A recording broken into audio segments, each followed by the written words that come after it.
My name is Elena Brooks. I was 32 when my 6-year-old son came home from first grade, holding his backpack with both hands like it weighed 100 pounds. It was raining hard that Thursday. His little sneakers left wet marks across our kitchen floor. He would not look at me when he whispered. Grandma said Daddy left because of me. My mother had said it in front of him over pancakes at 7:12 that morning. My son had not spoken a full sentence since. What my mother did not know, what none of them knew, was that Daniel, my husband, had left something behind before he disappeared 8 months earlier.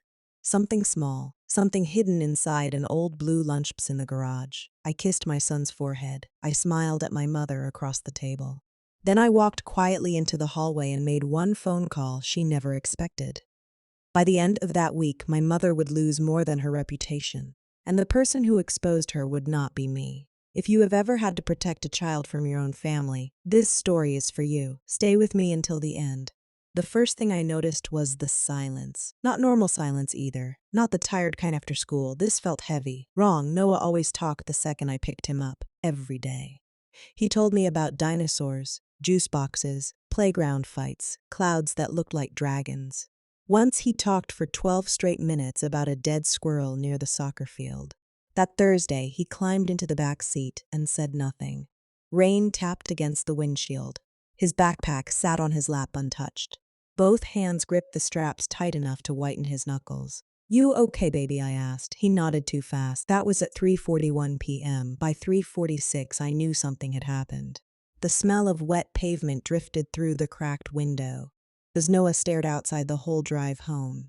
Every few seconds, he rubbed his thumb against the edge of his backpack strap like he was trying to calm himself down. Children do that sometimes. Tiny habits adults miss. I watched him in the rearview mirror. His eyes were red, not crying red, holding it in red. My stomach tightened. At home, he walked straight past the living room without taking off his shoes. That alone stopped me cold. I had spent 3 years teaching him not to track dirt onto the carpet. He forgot completely. I found him sitting on the edge of his bed, still wearing his jacket. The room smelled faintly like crayons and laundry soap. Rainwater dripped from his little shoelaces onto the hardwood floor. "Noah." He kept staring down. Then he whispered, "Daddy left because of me." Everything inside me went still. For 1 second, I honestly thought I heard him wrong. "What did you say?" His lip trembled. "Grandma said Daddy got tired of me." The air left my chest so fast it hurt. I sat beside him carefully, slowly, like sudden movement might break him further. "When did Grandma say that?" "This morning." His voice cracked on the last word. I felt heat climb straight into my face. My mother watched Noah every Thursday morning before school. Only 2 hours. Just enough time for me to make my shift at the dental office. 2 hours. That was all it took. I looked at my son's tiny hands curled into fists in his lap. "Why would she say that?" he whispered. That question almost destroyed me. Because how do you explain cruelty to a 6-year-old, especially when it comes from family? I swallowed hard and brushed damp hair from his forehead. "Listen to me carefully," I said. "Your father did not leave because of you. Never. Not even for 1 second. But Grandma said, I know what she said." My voice came out sharper than I meant it to. Noah flinched. I closed my eyes briefly.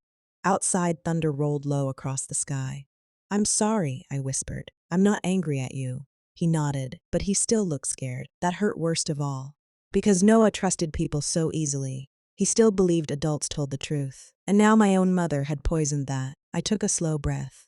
"Do you remember what Daddy always told you before bed?" Noah stared at the floor, then quietly, almost embarrassed, he said, "That I was his best thing." I smiled despite the ache in my chest.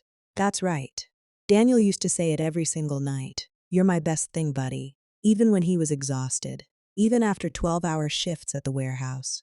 Even during the last months when something inside him had started changing. He never missed saying it. Not once." A lump formed in my throat. Noah looked up at me carefully. "Then why did he leave?" There it was. The question I had spent 8 months avoiding. I looked toward the rain-streaked window. Because the truth was complicated. Daniel had disappeared 8 months earlier after a brutal argument with my mother. He left before dawn. Took almost nothing. No calls. No explanation after the first week. The police treated it like voluntary abandonment. My mother treated it like proof she had always been right about him. But there were things about that night that never made sense to me. Tiny things. The missing toolbox from the garage. The torn receipt I found in his jacket. The way he hugged Noah before bed like he already knew something bad was coming. And the lunchbox. That old blue metal lunchbox shoved behind paint cans in the garage. The one Daniel told me never to throw away. I had not opened it yet, not then. What matters, I told Noah softly, is that none of this is your fault. He looked at me for a long time. Children can tell when adults hide things. I miss him, he whispered. I know. That was the truth. I missed him too, even angry, even confused, even after all the unanswered questions. Noah leaned against me finally, small and warm and shaking a little. I wrapped both arms around him while rain hammered the roof. For a moment, I let myself breathe. Then my phone buzzed. Mom calling. I stared at the screen. Once, twice, 3 times. Noah noticed the name immediately. His whole body stiffened. That made my decision for me. I rejected the call. A second later, another came. Then a text. Did Noah tell you what happened? He misunderstood. I laughed once under my breath. Misunderstood. Children do not invent sentences like that. I typed nothing back. Instead, I muted the phone and stayed beside my son until his breathing slowed. At 5:18 p.m., Noah finally fell asleep, curled against my side. I eased myself off the bed carefully. The hallway felt colder than before. I walked into the kitchen and stared out at the rain for nearly a minute. Then I called someone I had not spoken to in almost 7 months. Mia Carter, Noah's teacher. She answered on the 3rd ring. Her voice sounded nervous immediately. Hello, it's Elena, I said quietly. A pause followed. Then came something strange, relief. Oh, thank God, she whispered. My grip tightened on the phone. Teachers hear things, see things. Notice parents miss. And suddenly I knew. She knew something too. What happened this morning? I asked. Silence. Not empty silence, careful silence. In the background, I heard papers shifting, and a classroom chair scraped lightly across the floor. Finally, she spoke. I think we need to talk in person. Cold spread slowly through my chest. Why? Another pause. Then she said the sentence that changed everything. Because what your mother said to Noah was not the worst thing I heard. My heart stopped. What do you mean? She inhaled shakily. I should not say this over the phone. Behind me, thunder rattled the kitchen windows. I looked toward the dark hallway leading to Noah's room, then back at the rain outside. Nothing happened for 8 months, then something did. And I still did not know that before this week ended, someone would hand me proof that my mother had been lying for far longer than anyone imagined. I barely slept that night. Every time I closed my eyes, I heard Noah's voice again. Daddy left because of me. At 2:14 a.m., I got out of bed and walked into the kitchen for water. The apartment was dark except for the stove clock glowing green against the wall. Rain still tapped softly outside. I stood there holding the glass and replaying Mia's words. What your mother said to Noah was not the worst thing I heard. Not the worst thing. That sentence kept expanding in my head like a crack spreading through ice. I checked my phone again. 6 missed calls from my mother. 3 voicemails, 9 texts. The last, you are overreacting, call me back. I stared at it for a long moment before locking the screen again. No apology. Not one. That should have surprised me more than it did. My mother never apologized directly, she explained. Defended, reframed, but never apologized. Even when I was little, especially then. I leaned against the counter and looked toward Noah's bedroom door down the hallway. A strip of warm nightlight glowed beneath it. For 6 years, I had worked hard to give him softness. Not perfection, just softness, warm breakfasts, library trips, movie nights on blankets in the living room, tiny traditions that told him home was safe. And in one morning, my mother had shoved fear straight into the middle of it. The next day, I dropped Noah at school myself. No Grandma Thursdays anymore. The sky was pale gray when we pulled into the parking lot at 7:43 a.m. Kids ran across wet pavement carrying oversized backpacks. Teachers stood near the entrance with coffee cups and forced morning smiles. Noah walked slower than usual. He stayed close enough that his sleeve brushed mine. Mrs. Carter stood near the classroom door. Mid-30s, blonde hair, always tied back too tightly, gentle eyes that missed very little. The second she saw me, her expression changed. Not surprise, concern, real concern. Noah, she said softly, crouching slightly. Want to help Ethan feed the class turtle before lessons. Noah hesitated, then nodded. She gave him a small smile and waited until he disappeared inside the classroom before standing again. For a second, neither of us spoke. The hallway smelled like pencil shavings and disinfectant. Finally, she said quietly, "Do you have 10 minutes?" My pulse quickened. Yes. She led me into her classroom. Small chairs, alphabet posters, half-finished finger paintings hanging near the windows. Everything looked painfully normal. Mrs. Carter closed the door gently. Then she looked at me the way doctors sometimes look at people before bad news. "I'm sorry," she said. The sincerity in her voice nearly cracked me open. "What happened?" I asked. She hesitated. That hesitation scared me more than words would have. Then she walked to her desk and picked up a tablet. "My classroom camera records audio during parent meetings," she explained carefully, "mostly for behavior documentation. I forgot it was still running yesterday morning after conferences." A chill moved across my skin. Yesterday morning. Thursday. My mother had dropped Noah off. Mrs. Carter swallowed hard. "I wasn't trying to spy on anyone. I need you to understand that first. What did you hear?" Instead of answering, she looked toward the classroom door, then back at me. "Your son came in crying." I felt my chest tighten again. "He tried to hide it," she continued softly. "But another student asked why he was upset." Her voice lowered further. "And your mother answered for him." I gripped the edge of a tiny desk beside me. "What exactly did she say?" Mrs. Carter looked genuinely uncomfortable now. "She said—" She paused. "She said children who make life difficult shouldn't be surprised when fathers leave." The room tilted slightly. I sat down without meaning to. Tiny plastic chair, cold metal legs. My mother's voice echoed in my head instantly. Calm, sharp, controlled. Children who make life difficult, like Noah was a burden, like he was something heavy people abandoned. I stared at the floor tiles. "They were talking about my son?" I whispered. Mrs. Carter nodded once. "In front of other children." Heat flooded my face so fast my ears rang. Humiliation burns differently when it touches your child. Worse. Cleaner somehow. Because there's no part of you trying to defend yourself anymore. Only them. I pressed both palms together hard. "What else?" Mrs. Carter looked down at the tablet. "That's the part I struggled with all night." My stomach dropped. She tapped the screen once but did not hit play yet. "After Noah went to hang up his backpack, another parent asked if Daniel had ever contacted you." Daniel. Just hearing his name after months of silence hurt. Mrs. Carter's eyes met mine carefully. "Your mother said he never loved either of you enough to stay." I stopped breathing for a second. Then anger arrived. Not loud anger, cold anger, the dangerous kind. Because she had not only hurt Noah, she had rewritten his father in front of strangers. I looked at the tablet. "Can I hear it?" Mrs. Carter hesitated again. "I probably shouldn't legally." "Please." My voice broke on the word. That did it. She handed me the tablet silently. The audio crackled softly at first. Children talking, chairs moving, backpacks zipping. Then my mother's voice came through perfectly clear, smooth, casual, cruel. "Some men just realize too late they aren't built for fatherhood." Another parent laughed awkwardly.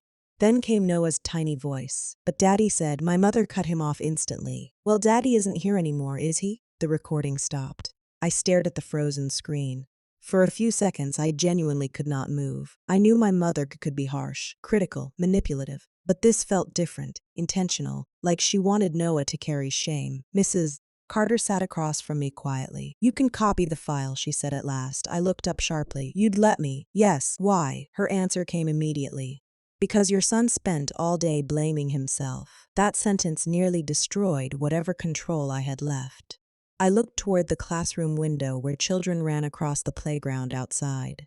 Small bodies, small hearts, so easy to wound. Mrs. Carter folded her hands together carefully. "There's something else," she said. My chest tightened again. Of course there was. Every conversation lately seemed to hide another trapdoor beneath it. "What?" She hesitated, then reached into her desk drawer. When she pulled her hand back out, she was holding a folded sheet of paper. Old, wrinkled, familiar. I recognized Daniel's handwriting immediately. "What is that?" I whispered Mrs. Carter looked uncomfortable again. "Noah brought this to school 2 months ago." Blood rushed in my ears. "What?" "He said he found it in one of his father's old books." My pulse started hammering. "Why didn't anyone tell me?" "He asked me not to." That answer hit hard. Because children keep secrets when they fear losing people or hurting them. My fingers trembled slightly as she handed me the paper. I unfolded it slowly. 3 lines, that was all. "If anything happens, check the lunchbox first. Do not trust your mother. Tell Noah I never left willingly." The classroom suddenly felt too small, too bright, too warm. I stared at Daniel's handwriting while every hair on my arms rose. Mrs. Carter watched me carefully. "I think your husband was trying to warn you," she said quietly. Outside, children laughed on the playground. Inside, my entire understanding of the last 8 months began to split apart. And the strangest part was this: I still had not opened the lunchbox. I left the school shaking, not visibly, not enough for strangers to notice. But inside, everything felt unstable. Daniel's note sat folded in my coat pocket the entire drive home. Every red light felt longer than normal. Every sound outside the car felt too sharp. Truck brakes, a barking dog, rainwater hissing beneath tires. My mind kept circling the same sentence: I never left willingly. At 8:26 a.m., I parked outside our apartment building and just sat there gripping the steering wheel. Because if Daniel was telling the truth, then the last 8 months had been a lie. And my mother knew it. I closed my eyes briefly. Then I remembered Noah's face, that tiny broken voice. Daddy left because of me. Anger steadied me better than fear ever could. I got out of the car immediately. The garage smelled like damp concrete and motor oil. The overhead bulb flickered faintly as I stepped inside. Everything looked exactly the same: old shelves, dusty paint cans, Daniel's rusted fishing gear in the corner. But now the room felt different somehow, like a place holding its breath. I walked straight toward the back shelf. The lunchbox sat exactly where I remembered: blue metal, scratched edges, faded astronaut sticker peeling from one side. Daniel had carried that thing to work for years before the latch broke. Noah used to play with it like treasure storage when he was little. Never throw it away. I heard Daniel's voice so clearly it made my chest ache. I crouched beside it slowly. For a second I just stared. 8 months. 8 entire months, and I never opened it. Part of me had been afraid to, because grief turns ordinary objects dangerous. A jacket still smelling like someone. A toothbrush still beside yours. A lunchbox hidden carefully behind paint cans. I picked it up. Dust coated my fingertips instantly. The metal felt colder than it should have. Outside, thunder rolled somewhere far away. I carried the lunchbox to the workbench beneath the flickering light. The latch stuck at first. My heart pounded harder. Then finally, click, the lid opened. Inside sat 3 things: an envelope, a flash drive, and a stack of cash held together with a rubber band. I froze. The money alone looked like thousands. My stomach tightened immediately. Daniel barely kept up with bills near the end. Where had he gotten cash like this? I picked up the envelope first. My name covered the front: Elena. Nothing else. My fingers trembled opening it. Inside was another handwritten note, longer this time. If you are reading this, then something already went wrong. I am sorry. I tried to fix it quietly before it reached you and Noah, but I ran out of time. Your mother knows more than she admits. Much more. Do not confront her until you see everything on the drive. If I disappear, it was not by choice. And if she tells Noah I abandoned him, do not let him believe it. Tell him I carried his dinosaur drawing in my wallet every day. I had to stop reading. Tears blurred the page instantly. Because that part was true. Noah drew Daniel a terrible green dinosaur 3 years earlier. Huge teeth, tiny arms, misspelled words. Daniel kept it folded behind his driver's license ever since.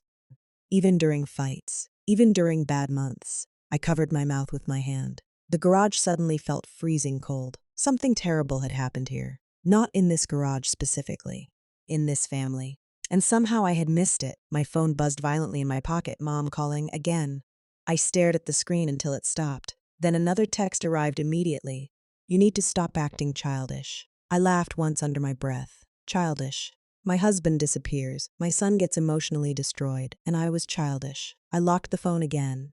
Then I picked up the flash drive. Black, cheap, completely ordinary, and suddenly terrifying. I carried my laptop onto the workbench and inserted it carefully. 3 folders appeared: bank, audio, insurance. My pulse quickened instantly. Insurance? I clicked bank first. Dozens of screenshots filled the folder. Transactions, transfers, statements, large amounts circled in red. At first, none of it made sense. Then one name kept appearing repeatedly: Margaret Brooks, my mother. I leaned closer to the screen's account transfers. $4,800, $11,200, $3,000. Over and over. Some from Daniel's account. Some from joint accounts I barely recognized. My breathing slowed dangerously. The oldest transfer dated back almost 2 years. 2 years. I clicked another file. A scanned loan document opened. And there it was, my mother's signature. Daniel's signature. and one line highlighted yellow. Collateral, family property, the apartment building. My stomach dropped. Daniel and my mother had been financially connected behind my back. I stared at the screen while pieces began rearranging themselves inside my head. The arguments, the stress. Daniel coming home exhausted and distracted. Mom constantly criticizing him about money. Something deeper had been happening the entire time, something hidden. Then I noticed another file. Voice 004. Audio. I hesitated before clicking. Static crackled briefly, then voices. Daniel first. Sharp. Angry. You said this would stay between us. My mother answered calmly. Lower your voice. I trusted you, and you were desperate. Silence. Then Daniel again. You used Elena's name without telling her. My blood turned cold. My mother sighed impatiently. Everything I did was to protect this family. You stole from us. That sentence echoed through the speakers like a gunshot. I stopped breathing entirely. Then came something worse. My mother's voice lowered. If you walk away now, you lose everything. Daniel answered immediately. No, Elena loses everything. The recording ended there. I sat frozen. The overhead garage light buzzed faintly above me. Outside, rainwater dripped rhythmically from the gutter. My own mother, fraud, manipulation, threats. And somehow Daniel had gotten trapped inside it. I pressed both hands against the workbench and tried to think. But another realization arrived slowly behind the first one. Daniel did not leave voluntarily. He prepared evidence. He hid it. He warned me specifically about my mother, which meant he expected something to happen. Something bad enough that he might disappear. My phone buzzed again. This time it was not my mother, unknown number. I almost ignored it. Then I answered carefully. Hello. For a second, only static came through. Then a man's voice, low, nervous. Is this Elena Brooks? Yes. A pause followed then. My name is Victor Hale. I worked with your husband. My chest tightened instantly. I haven't heard that name in months, he continued quietly. But after yesterday, after your mother came by the warehouse asking questions, I think you're finally opening the lunchbox. Every muscle in my body went rigid. How do you know about that? Silence. Not empty silence. Fear. Then he said something that made the room spin. Because Daniel told me if anything happened to him, you'd eventually find it. I gripped the edge of the workbench harder. What happened to my husband? Victor exhaled shakily. I can't explain over the phone. My pulse hammered harder. Then explain what you can. Another pause. Then came the sentence that changed everything again. Your husband was planning to expose your mother 3 days before he vanished. The garage suddenly felt airless. And what I still did not know was this. Someone else had already discovered the flash drive was missing. I did not trust Victor Hale. Not yet, but fear recognizes fear. And the man on the phone sounded terrified. When can we meet? I asked. He answered too quickly. Not at your apartment. That landed heavily. I looked around the garage instinctively, even though I was alone. The flickering light buzzed overhead. Rainwater tapped softly against the side door. Why not? Victor lowered his voice.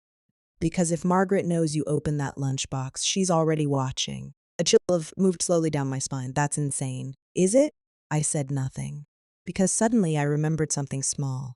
3 nights earlier, my mother casually asked whether I had cleaned the garage lately. At the time, it felt random. Now it didn't. Victor spoke again. Meet me at Grady's Diner on Route 8, noon. Then the line disconnected. I stared at my phone for several seconds. The silence afterward felt enormous. Outside, thunder rolled faintly through the clouds. I looked back toward the laptop screen. Daniel's files still glowed against the darkness of the garage. Bank, audio, insurance. My entire marriage suddenly looked different. Not fake. That was the strange part. Daniel loved us. I knew that now more than ever. But love and secrets can exist together.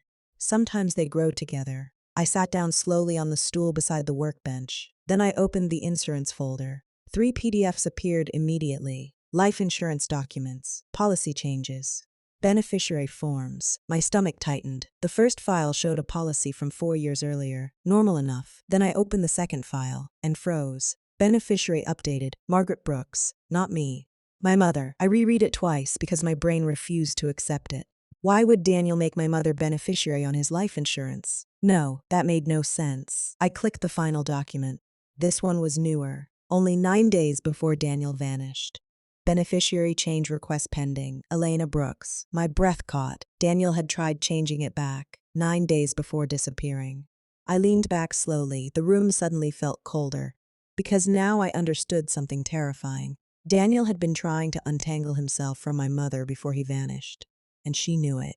My phone buzzed again. This time a voicemail notification appeared. Mom. Against my better judgment, I pressed play. Alina, enough already. Her voice sounded irritated, not worried. You're upsetting Noah by dragging this out. Daniel made his choices a long time ago. You need to stop romanticizing a man who abandoned his family. I closed my eyes briefly. There it was again. Control through repetition. If she said it enough times, maybe it became truth. Except now the truth was cracking open, and I was starting to see something uglier underneath. I deleted the voicemail immediately. Then another thought hit me hard enough to make me sit upright. Yesterday, after your mother came by the warehouse asking questions, Victor's words replayed sharply. Why would my mother visit Daniel's workplace now? Unless she already suspected something had changed. I looked toward the lunchbox again. Someone else had already discovered the flash drive was missing. The thought made my pulse spike. I shut the laptop instantly. At 11:32 a.m., I drove to Grady's Diner. The place sat off the highway beside a gas station and an abandoned car wash. Half the sign outside no longer worked. GRDY's dinar rain still fell lightly when I parked. I scanned the lot carefully before getting out. Old pickup trucks, a delivery van, one silver sedan with fogged windows. No sign of my mother. Still, my chest stayed tight as I walked inside. The diner smelled like burnt coffee and fried onions. A country song played softly from somewhere near the kitchen. Victor Hale sat alone in the last booth. Late 40s maybe. Thick beard going gray. Nervous eyes. He looked up immediately when I approached. Then he checked the window behind me before speaking. You came alone? Yes. He nodded once. Good. I slid into the booth across from him. For a moment neither of us spoke. A waitress poured coffee into his mug without asking. He thanked her automatically but never touched it. His hands shook slightly. That scared me. Because strong men do not shake like that unless they've carried fear a while. Finally, I said quietly, tell me about Daniel. Victor rubbed his jaw hard. He was my friend, past tense. I noticed immediately. You think he's dead? Victor looked away. That's not what I said. But you thought it. Silence. Outside, tires hissed across wet pavement. Victor leaned closer across the table. 3 weeks before he disappeared, Daniel found something. My pulse quickened. What? A second mortgage. I frowned. What second mortgage? The one your mother took out against the building. The apartment building. The same property listed in the loan documents. Victor lowered his voice further. She used Daniel's signature. I felt sick instantly. No, she told him it was temporary. Said she'd pay everything back before you noticed. I stared at him. My mother handled some finances after my father died. Mostly paperwork, taxes, building maintenance. I trusted her completely. God, how stupid had I been? Victor continued carefully. At first, Daniel believed her, then the payments stopped. When, about a year ago, pieces clicked together violently now. The stress, the fights, Daniel taking extra shifts. Suddenly everything had context. He confronted her, Victor nodded slowly, and she panicked. The waitress passed by again carrying plates of eggs and toast. The normal smell of breakfast food felt surreal against the conversation happening in that booth. What kind of panic? I asked quietly. Victor looked toward the diner entrance before answering. The kind powerful people have when money disappears. My mother was not rich, but control was her real currency, and losing it terrified her. Victor reached into his jacket slowly, then placed a folded paper napkin on the table between us. Written on it was an address. What is this? Storage unit. I stared at him. Daniel rented it 2 days before he vanished. My heartbeat quickened again. What's inside? I don't know. You never checked. Victor gave me a long look. Your husband was paranoid near the end. That word hit hard, because Daniel had seemed paranoid, checking locks twice, lowering his voice during calls, watching parked cars too carefully. At the time, I thought stress was breaking him. Now I wondered if fear was. Victor rubbed both hands together. He told me something the night before he disappeared. I leaned forward instantly. What? Victor hesitated. Then finally, he said if anything happened to him, it wouldn't look like a crime. Cold flooded my chest. What does that mean? He wouldn't explain. The diner suddenly felt too loud. Forks clinking, coffee machines hissing, lifting 2 booths away. All of it felt distant, wrong. I looked down at the address again. Storage Unit 214. Then another realization struck me. Wait, Victor looked up. You said my mother went to the warehouse yesterday. He nodded. What exactly did she ask? Victor's expression darkened slightly. She wanted to know whether Daniel ever left anything with me. The blood drained from my face. She knows, I whispered. Victor answered immediately, yes. Fear settled fully into the booth with us then, heavy, real. Because this was no longer about family drama. This was about evidence, money, lies, and a man who disappeared right after threatening exposure. Victor leaned closer one last time. You need to be careful now. I swallowed hard. Why? His eyes flicked toward the diner windows, toward the parking lot outside, then back to me. Because your mother wasn't alone yesterday. Every nerve in my body tightened. What do you mean? Victor stared directly at me now. There was another man with her. A pause, then, and I'm almost sure he followed you here. I turned toward the diner window so fast my coffee sloshed onto the table. Rain streaked across the glass in uneven lines. Cars sat scattered through the parking lot beneath the gray afternoon sky. The silver sedan, still there, engine running. My heartbeat climbed immediately. Which man? I asked quietly. Victor kept his eyes lowered now like he regretted saying anything. Tall mid-50s maybe. Black coat. Military haircut. I swallowed hard. I don't know anyone like that. You don't need to, Victor muttered. Your mother does. The waitress approached again. Need anything else, folks? Victor forced a smile too quickly. No, Mom. The second she walked away, he leaned closer. Listen carefully. Daniel thought Margaret owed people money. What people? I don't know. Fear tightened behind my ribs. You're lying. Victor shook his head immediately. I swear to God, Elena, I only know pieces. That part felt true. Fragments, half-truths, scared guesses. Everyone around Daniel seemed to know pieces. Nobody knew the whole thing. Or nobody wanted to say it out loud. I glanced toward the parking lot again. The silver sedan had not moved, neither had the silhouette inside. Victor noticed. His jaw tightened. You need to leave first. What? If someone's watching, they'll follow one of us. Better if it's me. No, yes. His voice sharpened suddenly. Daniel trusted me to help if this happened. If this happened. Like Daniel expected the collapse eventually. I rubbed both palms against my jeans beneath the table. My hands were cold now. What aren't you telling me? I whispered. Victor looked exhausted suddenly, older. He thought the recording would protect him. I froze. The recording? Victor nodded once. The one he made after your mother threatened him. My stomach dropped. There's another recording. Daniel hid copies everywhere near the end. Everything inside me slowed. Threatened him. Not argued with, threatened. When? I asked. Victor rubbed his beard nervously. About 2 weeks before he disappeared. What kind of threat? Victor opened his mouth, then stopped. Because someone entered the diner. The bell above the door chimed softly. Victor's face changed instantly. Not fear anymore. Recognition. I turned carefully. Black coat, military haircut, tall. Mid-50s, the man scanned the diner once with calm, practiced eyes. Then his gaze landed directly on me. My pulse exploded. He did not smile, did not wave, just watched. Victor whispered without moving his lips. Do not run, too late. My body already wanted to. The man walked toward the counter slowly, ordered coffee like nothing was wrong. But every few seconds his eyes returned to our booth, watching, measuring. I lowered my voice. Who is he? Victor stared into his untouched coffee mug. I don't know his name. That's not helpful. He handled collections. The word landed like ice water. Collections, threats, pressure. Suddenly, my mother's financial disaster looked far uglier than unpaid loans. I felt sick. What did my mother get involved in? Victor shook his head once. Daniel never told me everything. Outside, rain hammered harder against the windows now. The diner lights flickered faintly overhead. Then Victor looked at me sharply. Do you still have the flash drive? Every nerve in my body tightened. Yes, good. Do not leave it at home. That scared me more than anything else so far. Because fear changes shape when adults start giving survival advice instead of emotional advice. I glanced toward the counter again.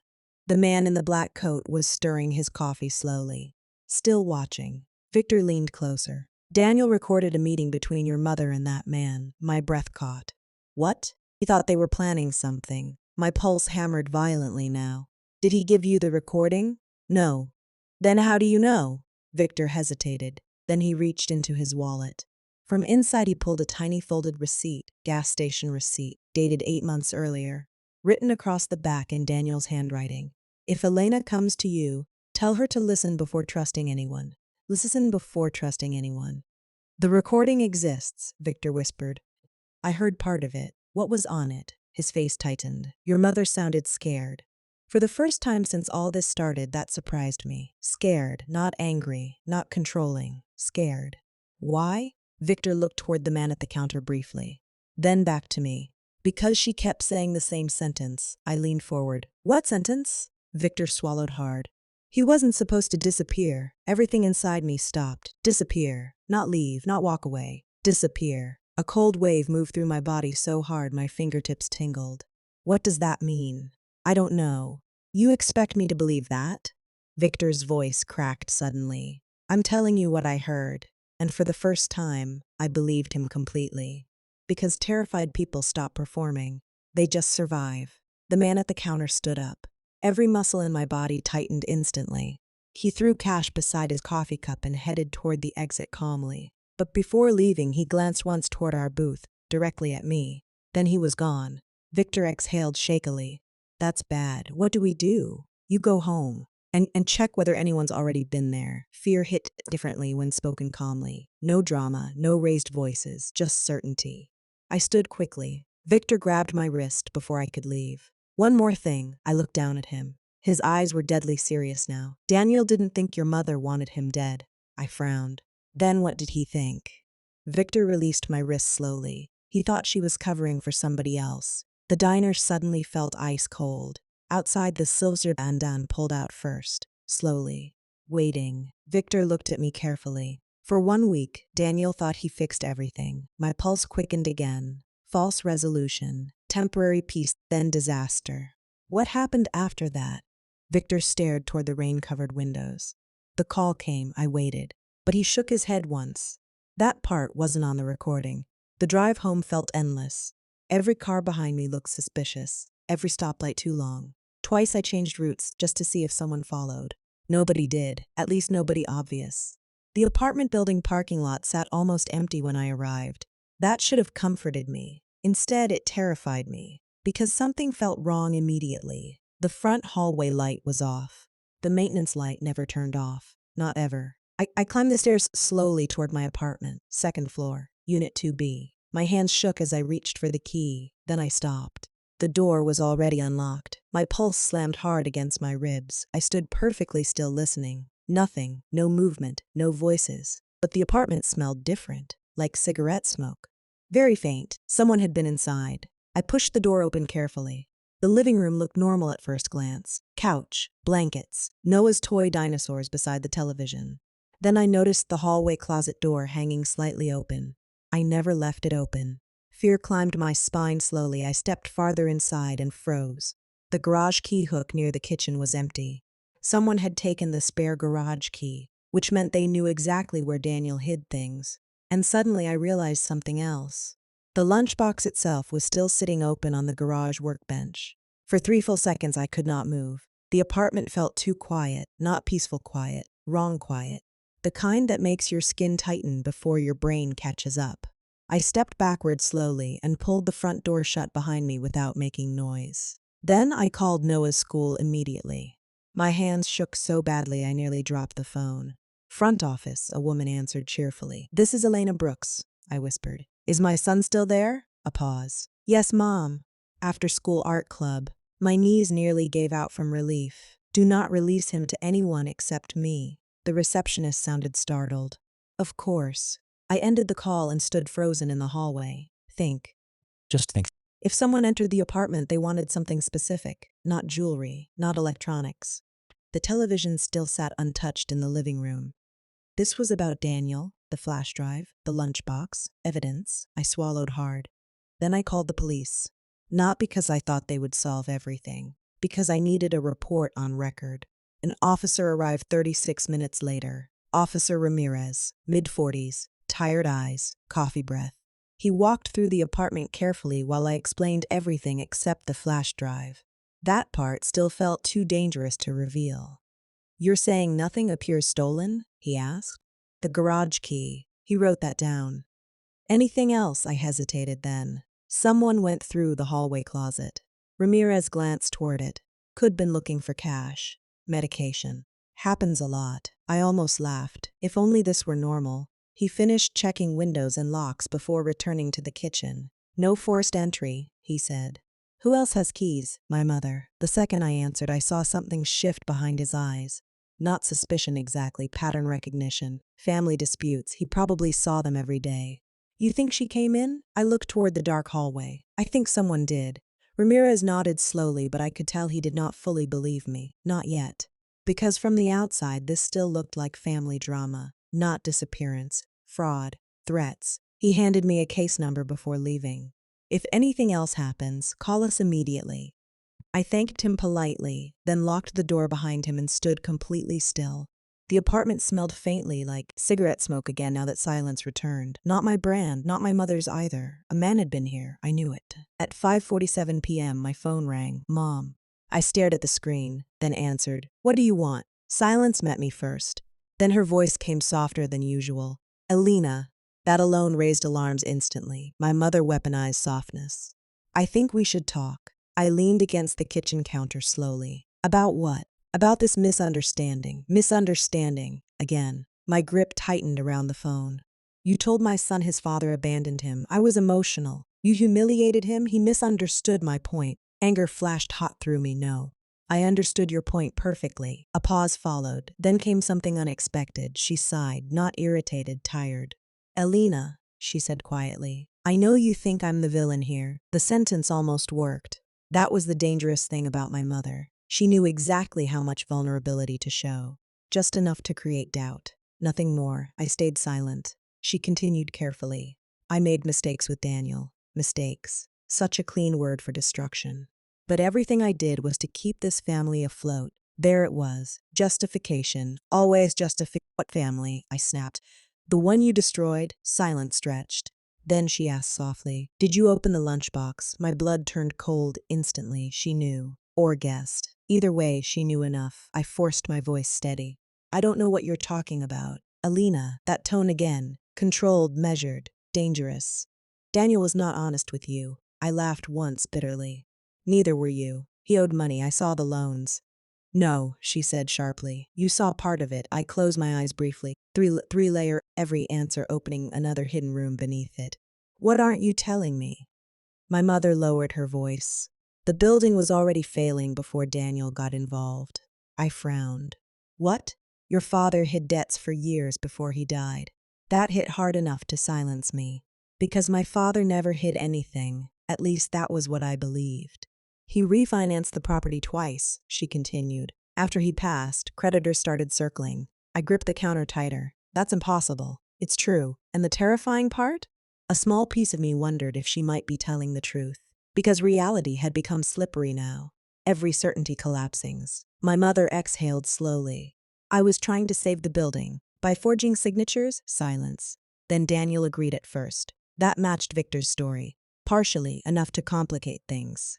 He changed his mind later, she continued. And when he did, people got nervous. People. Not banks, not lenders, people. I looked toward the window where evening rain blurred the parking lot lights outside. What people? My mother went quiet. Too quiet. Then finally, you don't understand how dangerous this became. Fear slid slowly into my chest again. Then explain it. Another pause. And suddenly she sounded older than I had ever heard her. They threatened Noah. Everything inside me stopped. What? My voice came out barely audible. They said children make pressure points. I could not breathe for a second. Noah. My little boy. The room tilted slightly. I never let them near him, my mother whispered quickly. Never. Them. Plural, dear God. I pressed my hand against the counter to steady myself. When Daniel found out, he panicked, she continued. That's when he started recording conversations, hiding copies, acting reckless. My pulse hammered harder now. Did you hurt him? The silence of that question felt endless. Then my mother answered softly, no, not defensive, not angry, just quiet, and somehow that scared me more. Then where is he? A shaky breath crackled through the phone. I don't know. I wanted to believe that. Part of me even did. Because suddenly I could hear something underneath her voice I had never noticed before. Fear, real fear. Then came a sound in the background, a man's voice. Low, impatient. My mother muffled the phone quickly, but not before I heard him say, Ask her where the drive is. Every hair on my arms rose instantly. My mother came back hurriedly. Elena, listen carefully. I hung up, immediately. My heart slammed against my ribs so hard it hurt. She was not alone. Right now, whoever these people were, they were still with her. And they knew about the flash drive. I grabbed my purse instantly, then stopped. Because something else suddenly mattered more. Noah. I needed Noah home and safe first. At 6:22 p.m., I arrived at the school. The parking lot sat mostly empty now. Streetlights reflected across wet asphalt in long yellow streaks. I hurried toward the front entrance, then froze halfway there. Mrs. Carter stood outside beside her car, arguing with someone, a man in a black coat, military haircut, the same man from the diner. My pulse exploded instantly. Carter looked frightened, and the man was holding things in his hand, a photograph of Noah. I ran, not thinking, not planning, just pure instinct. Rain slapped against my face as I crossed the parking lot. My shoes splashed through shallow puddles beneath the streetlights. Mrs. Carter! The man turned immediately. Calm, too calm, Mrs. Carter looked relieved the second she saw me. The photograph disappeared into the man's coat pocket instantly. What are you doing here? I demanded. The man studied me for one long second before answering. You're Elena Brooks. Not a question. His voice sounded smooth, professional, controlled. Dangerous people rarely sound angry. That realization hit hard. Mrs. Carter stepped away from him quickly. He said he works with your mother, she whispered. Of course he did. The man extended one hand politely. Richard Voss. I did not take it. Rainwater rolled down the shoulders of his black coat while he lowered the hand again without embarrassment. I'd appreciate 5 minutes of your time, he said. No. Then this becomes harder than it needs to. That sentence chilled me instantly. I moved closer to Mrs. Carter protectively. What do you want? His eyes stayed calm. The flash drive. There it was. Direct. No pretending anymore. I don't know what you're talking about. That response worked better yesterday. My stomach tightened. Yesterday. Meaning they already knew I found it before today. Richard glanced toward the school entrance. You should take your son home. Every nerve in my body tightened. Stay away from my child. His expression barely changed. That depends entirely on you. Mrs. Carter inhaled sharply beside me. Fear climbed hot into my throat now, because threats become real when spoken softly. Richard reached into his coat slowly. I tensed instantly, but he only pulled out a large sealed envelope. Bank envelope. Cream-colored. Rain spotted the edges. Daniel wanted you to have this eventually, he said. I stared at it. You knew my husband? A flicker crossed his face. Regret, maybe. He made several poor decisions. Not grief, not sympathy, just assessment. Like Daniel was a failed investment, I hated him immediately. Richard held the envelope out again. Take it. I hesitated, then slowly accepted it. The paper felt thick and heavy in my hands. You have 48 hours, he said quietly. For what? To decide whether protecting the drive matters more than protecting your family. My pulse hammered violently now. Mrs. Carter whispered. Should I call the police? Richard actually smiled at that. Not warmly, almost sadly. The police already filed this as a voluntary disappearance 8 months ago. That landed exactly how he intended. Hopeless. Calculated. Then he looked back at me. Your mother tried to manage this privately. Daniel complicated things. The rain intensified around us. Wind rattled dead leaves across the pavement. What happened to him? I asked. Richard studied my face for several seconds. Then he stopped cooperating. Cold spread through my chest instantly. That's not an answer. It's the only one you're getting tonight. And then he walked away. Just like that. No shouting, no dramatic threats, only certainty. He climbed into the silver sedan and drove off slowly beneath the rain-dark sky. For several seconds, neither me nor Mrs. Carter moved. Finally, she whispered, Elena, who are these people? I looked down at the envelope in my hands. I think my mother borrowed money from the wrong men, but even as I said it, I knew this was bigger than debt now. Much bigger. Mrs. Carter touched my arm gently. You need help. She was right. The problem was I no longer knew who to trust. Inside the school, Noah ran toward me the second he saw me through the glass doors. That nearly broke me. Because children still run toward safety even when adults fail them. Mom. I dropped to my knees and held him tightly the second he reached me. His jacket smelled like crayons and rain. You okay? He asked softly. I kissed the top of his head immediately. I'm okay, that was a lie. But parents learn to lie kindly. Mrs. Carter watched us quietly from behind. Then Noah looked up. Can we get pancakes tonight? The normalness of the question hurt. After everything happening around us, he still just wanted pancakes. Yeah, I whispered.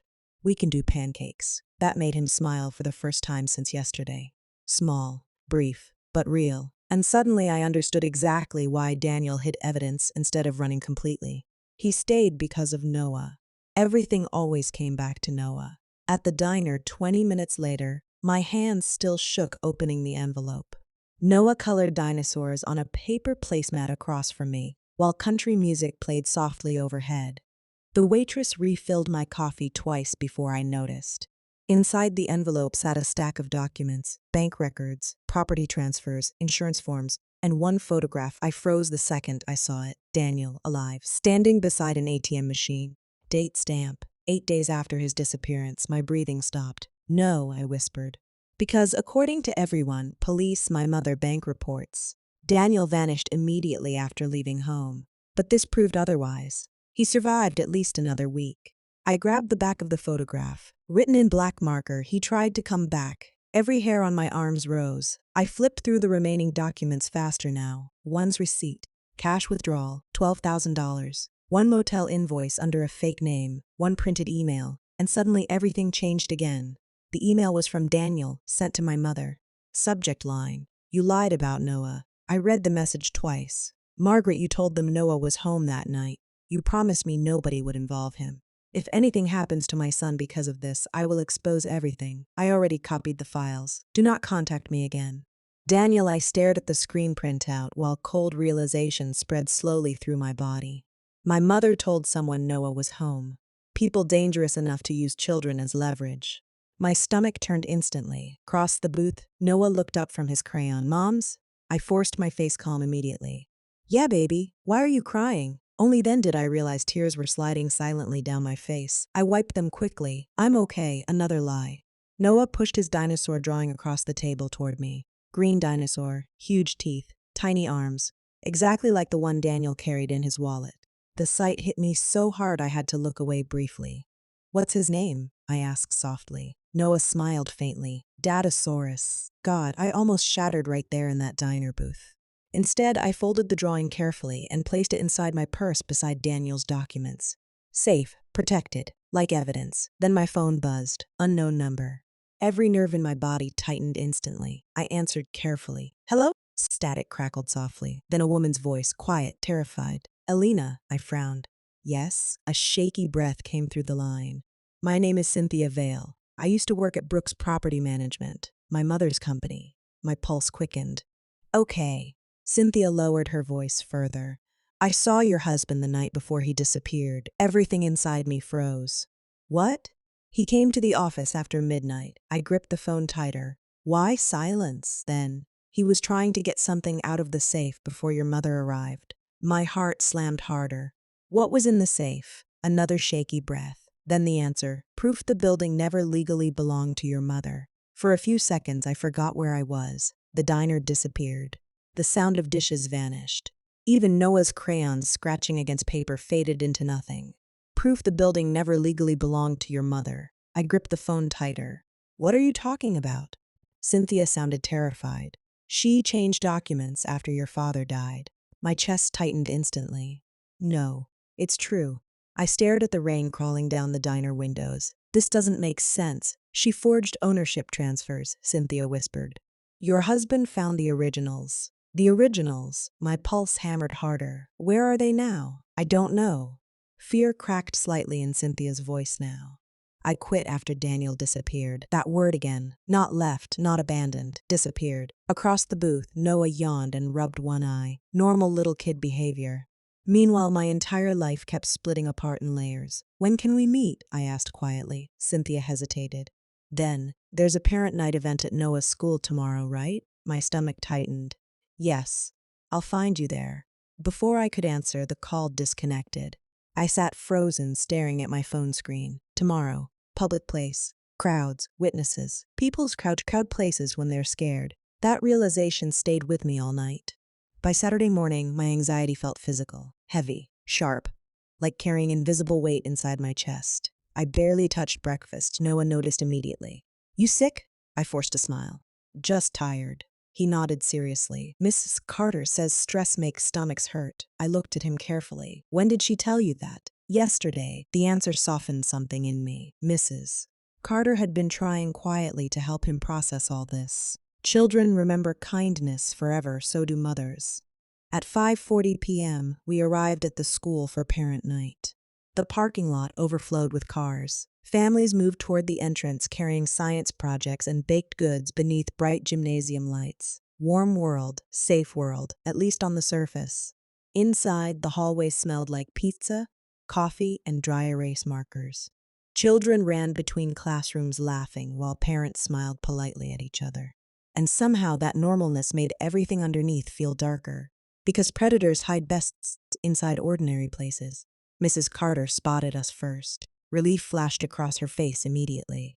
You came. I nodded once. Noah ran toward the classroom science table while she lowered her voice. Are you okay? No. The honesty surprised both of us. She glanced around carefully. I saw that man again. My pulse quickened instantly. When parking lot, 10 minutes ago. Fear settled cold beneath my ribs. What was he doing watching? Of course he was, Mrs. Carter folded her arms tightly. I called my brother. I blinked. What? He's a lawyer. That caught me off guard.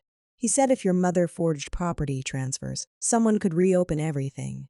Hope flickered briefly inside me. Small, dangerous, because hope becomes painful when things collapse again. Before I could answer, the principal tapped a microphone inside the gymnasium. Welcome, families! Applause echoed around the school. Noah waved excitedly from across the hallway beside his dinosaur project. For one tiny second, I let myself smile back. Then my phone buzzed. Unknown number. I answered immediately. Elena, Cynthia. Where are you? In the west hallway near the music room, she whispered quickly. And I think someone followed me. My pulse exploded instantly. I'm coming. I turned toward Mrs. Carter. Stay with Noah. She nodded immediately. What's happening? I don't know yet. That was the truth. And the terrifying part was this. What happened next is not what I expected. And it is not what they expected either. I moved quickly through the crowded hallways toward the west side of the building. Children laughed nearby. Parents carried cupcakes. Someone played piano badly from the music room. Everything looked painfully normal. Then I saw Cynthia, mid-40s, brown coat, nervous eyes. She stood near the trophy case, clutching a large manila folder tightly against her chest. The second she saw me, relief flooded her face. You came. What's in the folder? I asked immediately. Copies. Of what? Before she could answer, her expression changed. Fear, real fear. I turned. Richard Voss stood at the far end of the hallway, watching us calmly. My pulse slammed hard. Cynthia grabbed my arm instantly. He followed me from work. Come with me, I whispered. We moved quickly toward the classroom wing. But Richard started walking too. Not fast. Never fast. That somehow felt worse. Behind us, families continued talking and laughing completely unaware. Cynthia's breathing grew shaky. He knows what I took. What exactly did you take? The original ownership files. Everything inside me tightened. From where? Your mother's private storage office. My heartbeat roared now. Why help me? Tears filled Cynthia's eyes suddenly. Because Daniel begged me to. That hit hard enough to stop me briefly. Daniel knew this woman, trusted her, maybe planned for this. We turned the corner toward Noah's classroom, then froze. My mother stood outside the door. The second she saw Cynthia, her face drained completely of color. Cynthia, she whispered. The woman beside me shook violently now. You lied to everyone, Cynthia said. Parents' I glanced over, awkwardly sensing tension. Public humiliation, witnesses. Exactly what my mother feared most. Mom stepped closer carefully. Alina, please listen to me. But I noticed something immediately. Her hands were shaking, not anger, panic. You told them Noah was home, I said quietly.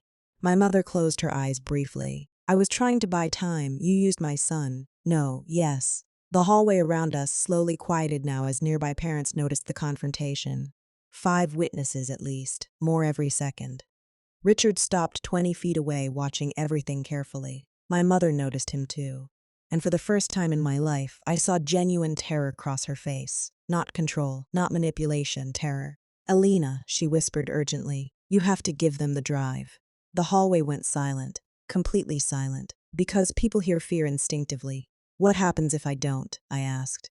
My mother looked toward Richard briefly, then back at me, and suddenly her voice cracked. They'll release the recording. Cold spread through my body instantly. What recording? Tears filled her eyes now. The answer came out barely audible. The one proving your father helped them first. The world tilted sideways. My father, not just my mother. Him too. Every certainty shattered again. No, I whispered. My mother nodded shakily. He borrowed money before he died. Illegal money. People nearby stared openly now. Whispers spread through the hallway.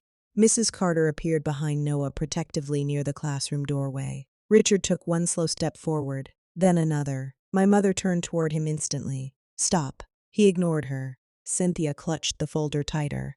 He can't bury this anymore, she whispered. Richard sighed softly like a tired man dealing with stubborn children.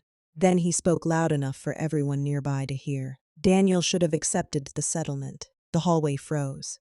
My pulse hammered violently. What settlement? Richard looked directly at me.